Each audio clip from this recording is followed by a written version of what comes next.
हाँ जी दोस्तों, आज़ाद रिपब्लिक में आपका स्वागत है और मैं हूं आपका दोस्त आज़ाद। दोस्तों, आज जब पूरा विश्व कोरोना महामारी से जूझ रहा है और पूरे वर्ल्ड में इस वक्त तक 32 करोड़ लोग इससे संक्रमित हुए बताए जा रहे हैं और उनमें से 15 लाख लोगों की मौत भी हो चुकी है। भारत की बात देखें तो भारत में 2 करोड़ से ऊपर लोग इससे संक्रमित हो चुके हैं और 2.5 लाख के लगभग जो इसकी मौतें हो चुकी हैं। ये आंकड़ा दिन ब दिन घंटे ब घंटे बढ़ रहा है। पिछले दिनों में देखा जाए तो पंजाब की हालत बहुत ख़राब है। गाँव में कई कई मौतें हो रही हैं। गाँव की हालत शहरों से बहुत ख़राब बताई जा रही है। इसी के चलते अगर हम देखें अस्पतालों की हालत तो L2 और L3 वो हॉस्पिटल जिनमें ऑक्सीजन की फैसिलिटी होती है, जिनमें वेंटिलेटर्स होते हैं, वो हॉस्पिटल्स ओवर ऑक्यूपाइड बताए जा रहे हैं। और ये भी बताया जा रहा है, आज ट्रिब्यून की एक रिपोर्ट है कि भारत के 2/3 हॉस्पिटल्स इस वेले तक L2 और L3 से ऑक्यूपाइड हो चुके हैं। अगर आने वाले दिनों में सीरियस लोगों का आंकड़ा बढ़ता है तो इन लोगों को संभालने के लिए भारत के पास स्ट्रक्चर कैसे संभाल पाएगा, नहीं संभाल पाएगा, ये आने वाले दिनों के लिए एक बड़ा सवाल है।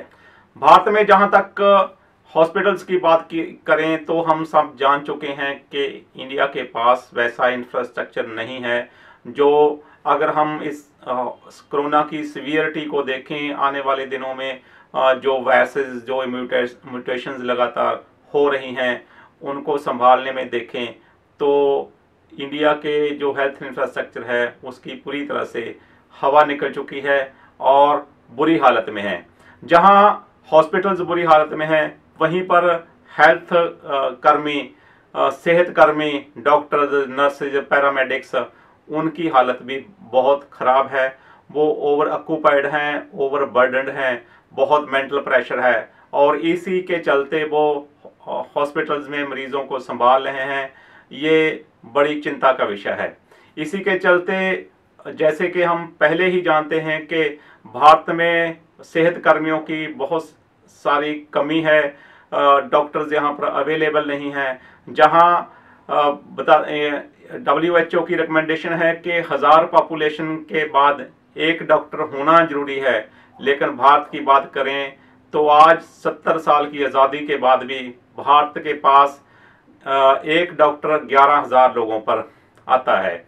इसी के चलते पहले ही बहुत कमी है और इसी के चलते पिछले दिनों खबर आई है कि डॉक्टर्स ओवर बर्डनड होने के कारण इस स्ट्रेसफुल एनवायरनमेंट करने से अपने हाथ खड़े कर रहे हैं। और इन्हीं में एक खबर आई है कि बठिंडा से 4 डॉक्टरों ने सरकारी जॉब से रिज़ाइन करने की बात की है।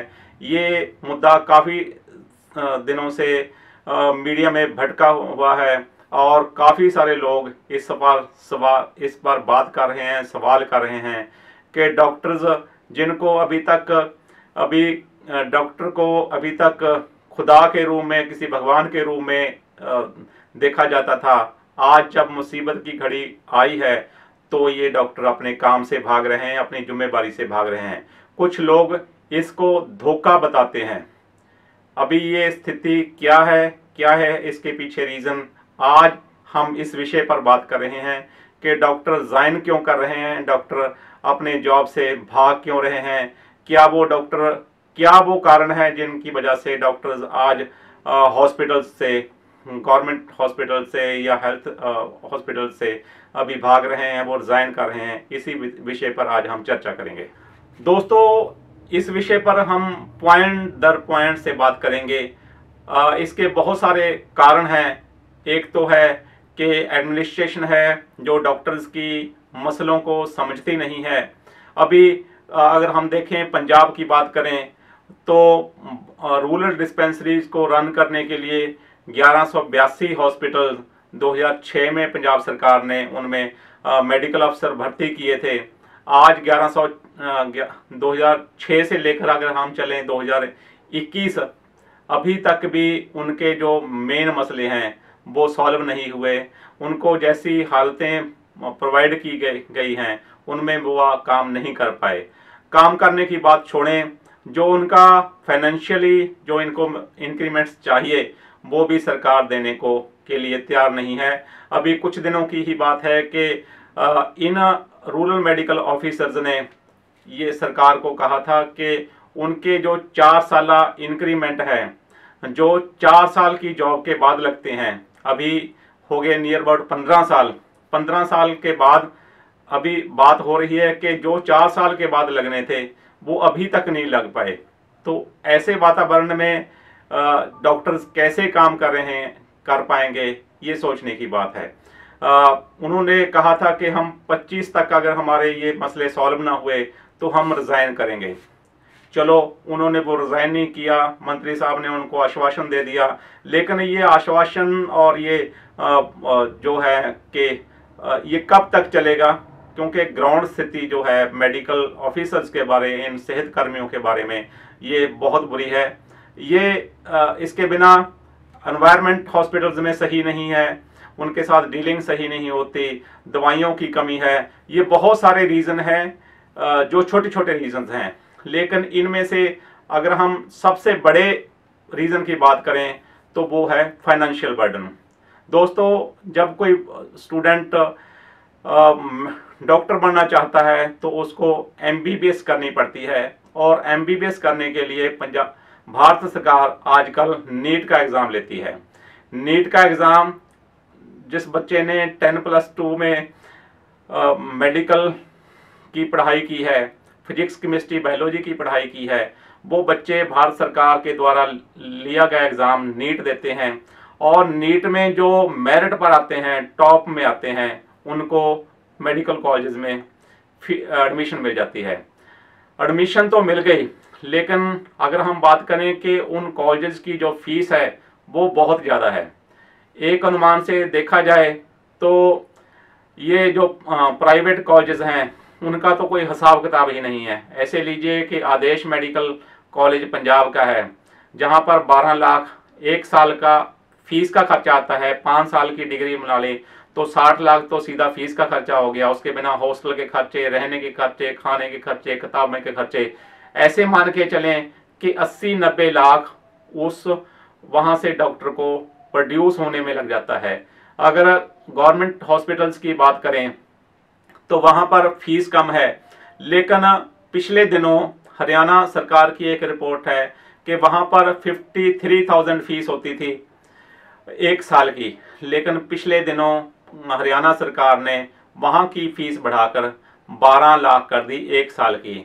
इसका मतलब है 5 साल का जो बन गया वो नियर अबाउट 60 लाख रुपया वो फीस बन गई। इसी तरीके से और बहुत सारे कॉलेज हैं जिनकी ओवरऑल हम बात करें तो फीस अगर पूरा देखें तो खर्चा एक डॉक्टर को प्रोड्यूस होने में लगभग करोड़ के नियर अबाउट खर्चा आ जाता है।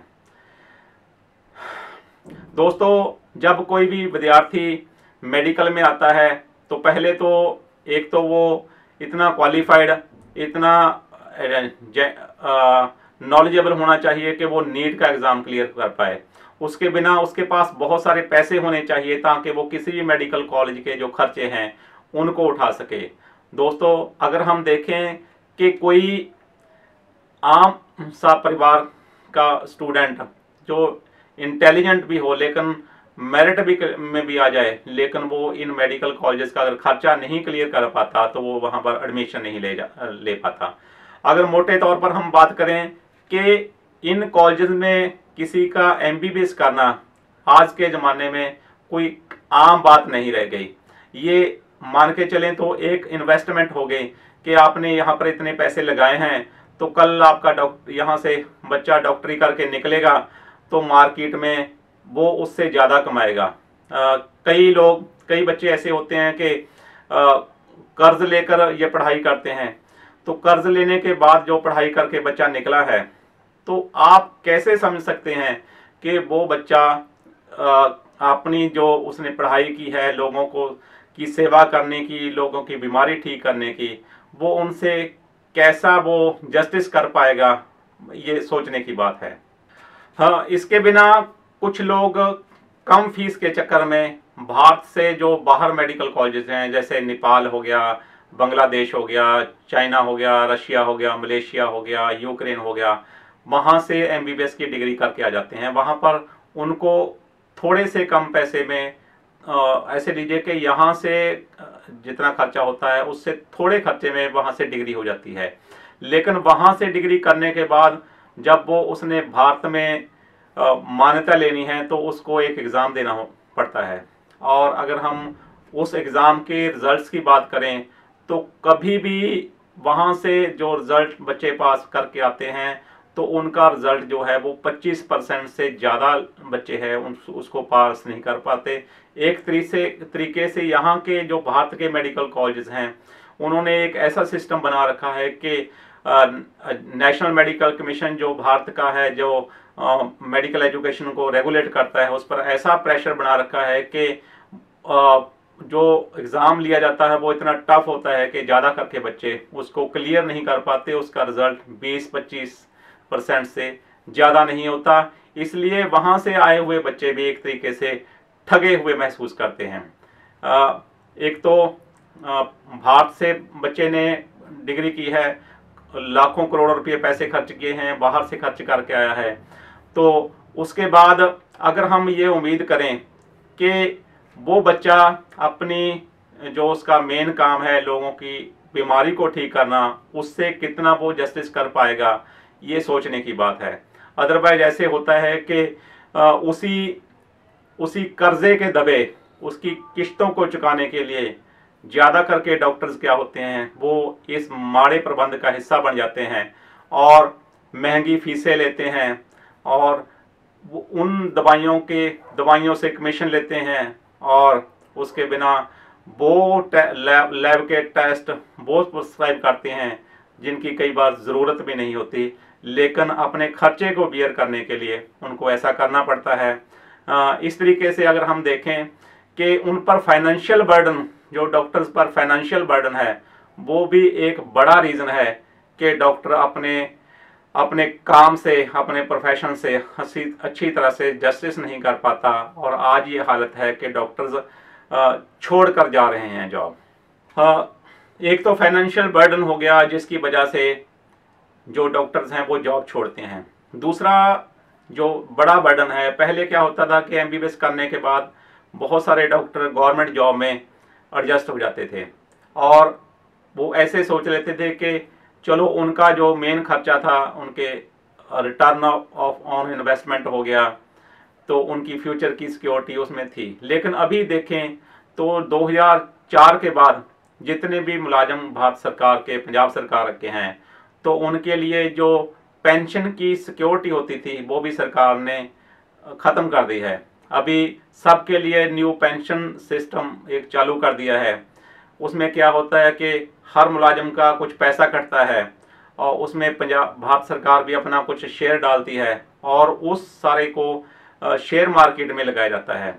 कल को जब मुलाजिम रिटायर होता है तो ये सर्टन नहीं है कि वो रिटायर हो गया तो उसको पेंशन मिलेगी नहीं मिलेगी, कितनी मिलेगी, ये सब कुछ शेयर मार्केट से अभी जोड़ दिया गया। इस तरीके से डॉक्टर्स का जॉब छोड़ने के पीछे एक रीज़न ये भी है कि उनके लिए जो पेंशन की सुविधा थी वो ख़त्म कर दी गई है और उनको मार्केट के रहमो करम पर छोड़ दिया गया।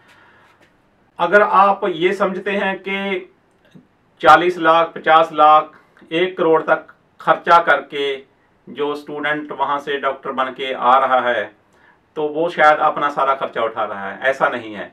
एम्स की एक रिपोर्ट बताती है कि एक डॉक्टर को पैदा करने में जो सरकार का खर्चा आता है वो लगभग 1 करोड़ 70 लाख के लगभग खर्चा आता है एक डॉक्टर को प्रोड्यूस करने में। लेकिन वो डॉक्टर प्रोड्यूस तो कर लिया, लेकिन उसके बाद वो उसको प्रोड्यूस करने का मतलब तो यही था कि वो लोगों को जो सरकार का एजेंडा है सर्विसेज, हेल्थ सर्विसेज की, वो के हेल्थ सर्विसेज देगा। लेकिन वो डॉक्टर ने क्या किया कि वो डॉक्टर तो इधर निकल गया, लेकिन यहाँ भारत के बुरे प्रबंध को देखकर कि जहाँ पर कोई जॉब की सिक्योरिटी नहीं है, कोई फ्यूचर की सिक्योरिटी नहीं है, तो बहुत सारे स्टूडेंट्स ये ऑप्ट करते हैं कि वो भारत से माइग्रेट कर जाते हैं, दूसरे देश में चले जाते हैं। कनाडा, यूएसए, यूरोप, उधर देशों में जाने का आजकल नौजवानों में बहुत क्रेज है। तो यही क्रेज आजकल डॉक्टर्स में भी है कि वो डिग्री करने के बाद ही माइग्रेट कर जाते हैं। तो यहाँ पर सवाल खड़ा होता है कि गवर्नमेंट ने जो 1,70,00,000 का उस पर इन्वेस्टमेंट किया था, तो वो उसकी भरपाई कौन करेगा? इसके लिए अभी सरकार कुछ सोच रही है, कुछ रेगुलेशंस आई हैं। इवन अभी पिछले दिनों एक ये था कि कुछ लोग जो डॉक्टर जो गवर्नमेंट को ऑप्ट करते थे, गवर्नमेंट जॉब को ऑप्ट करते थे, वो जॉब में आते थे। तो अभी गवर्नमेंट ने क्या किया था, ताकि डिग्री करने के बाद वो एकदम से ना निकल जाएं, तो सरकार ने उन पर एक बॉन्ड, मिनिमम बॉन्ड बना दिया है। तो ये इसके बारे में अगर हम देखें तो हरियाणा सरकार ने इसके बारे में एक बॉन्ड बनाया है। तो वो 7 साल का बॉन्ड है, या 40 लाख या 7 साल, यानी कि डॉक्टरी की डिग्री करने के बाद उसको या तो 7 साल सरकार को सर्विस देनी पड़ेगी, या 40 लाख रुपए गवर्नमेंट के खाते में जमा कराने पड़ेंगे।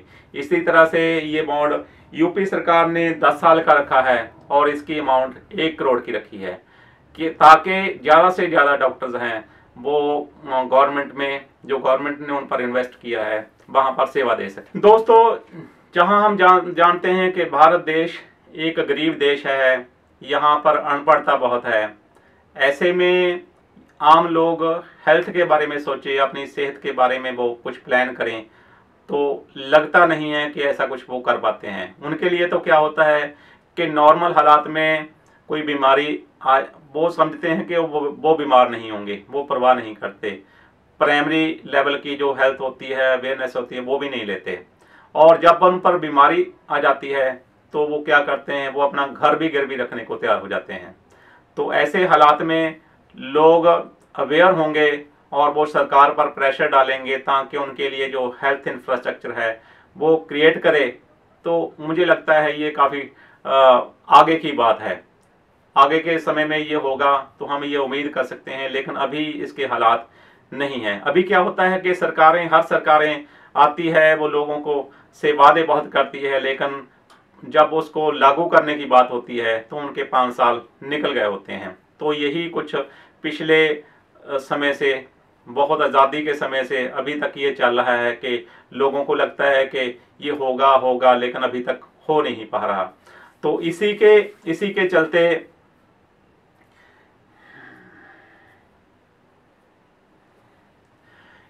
चलते किसी भी सरकार ने अगर इंफ्रास्ट्रक्चर डेवलप भी किया है तो लोगों के लेवल का नहीं है। अभी भी हालत ये है कि भारत में 11,000 पॉपुलेशन के लिए एक डॉक्टर अवेलेबल है।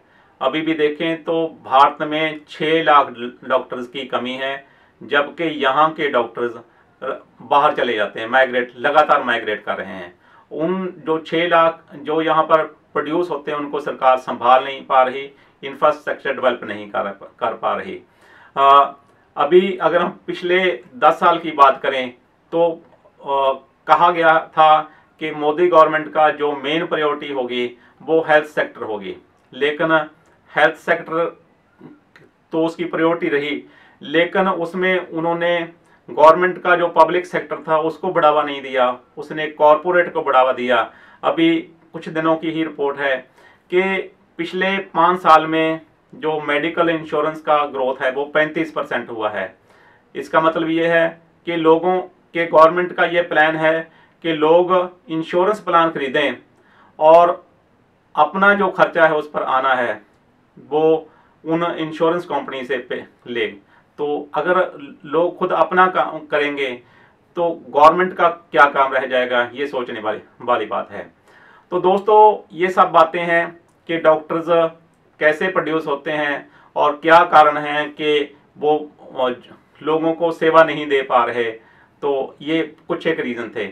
अभी बात आती है कि ये इस सिस्टम से क्या ऐसा किया जाए ताकि जो डॉक्टर्स हम प्रोड्यूस कर पा रहे हैं उनको, वो लोगों को सेवा भी दें, वो देश में भी रहें।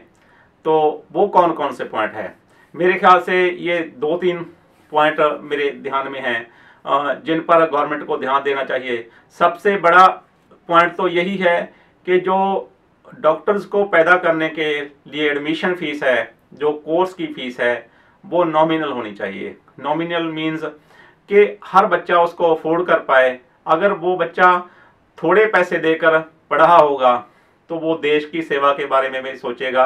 अदरवाइज तो क्या होगा, मोटी फीस से दे के आया है तो कल को मोटी फीसों को चार्ज करने के ध्यान में ही रहेगा। इसलिए सबसे पहला पॉइंट यही है कि फीस जो होनी चाहिए उस कोर्स की वो नॉमिनल होनी चाहिए। इवन मैं तो ये कहूँगा कि बड़े देशों को अगर देखें तो वहाँ पर बहुत कम फीस है और ऐसे होनी चाहिए कि ये जो फीस होती हो ये बहुत कम हो। ये एक पॉइंट है। दूसरे, गवर्नमेंट ने मेडिकल कॉलेज अपने खोल रखे हैं, लेकिन साथ के साथ एक प्राइवेट कॉलेजेस हैं वो भी पैरेलल चल रहे हैं। अभी प्राइवेट कॉलेजेस की हम बात करें तो उनकी फीस बहुत ज़्यादा है। भारत में ऐसा कोई रेगुलेशन नहीं है ताकि उन पर प्रेशर है कि इससे ज़्यादा वो फीस चार्ज नहीं कर रहे। अभी क्या है, वो हर कॉलेज अपने हिसाब से पैसे चार्ज कर रहा है। कुछ तो डायरेक्ट ले रहा है, दिखा भी रहा है, और कुछ ब्लैक में ले रहे हैं, उसको डोनेशन के रूप में वो कहते हैं कि हमने डोनेशन ली है, वो किसी खाते में नहीं आती। तो पहली फीस कम होनी चाहिए। दूसरे नंबर पर मेडिकल कॉलेज जितने भी हैं भारत, उनके लिए कोई ऐसा रेगुलेशन होना चाहिए कि वो मिनिमम फीस एक नॉमिनल फीस ही चार्ज कर। और तीसरा जो पॉइंट है आम लोगों के लिए, वो ये होना चाहिए कि जो सरकार ने दो सिस्टम बना रखे हैं, एक गवर्नमेंट सिस्टम है, एक प्राइवेट सिस्टम है। गवर्नमेंट सिस्टम क्या है, उन लोगों का सिस्टम है जिनके पास कोई ऑप्शन ही नहीं, वो प्राइवेट अस्पताल की, प्राइवेट डॉक्टर की फीस अफोर्ड नहीं कर सकते, तो उनके लिए सरकारी सिस्टम है। दूसरा सिस्टम है बड़े हॉस्पिटल्स वाला, माफिया, ऐसे इसको मैं मेडिकल माफिया बोलूँगा, एक वो वाला सिस्टम। तो ये जो दो सिस्टम है, तो उनमें क्या होता है, इनमें गवर्नमेंट सिस्टम लगातार सिमटता जा रहा है और कारपोरेट सिस्टम लगातार बढ़ता जा रहा है। अगर हम बात करते हैं सबको सेवा देने की, तो ये दो सिस्टम है, ये बंद करने पड़ेंगे। एक ही सिस्टम होगा और सारे डॉक्टर उसी में आएंगे और सभी लोग वहीं से सेवा लेंगे। तो इस तरीके से जो मेडिकल, जो सेहत सहूलतें हैं, ये सबको बराबर से मिलेंगी।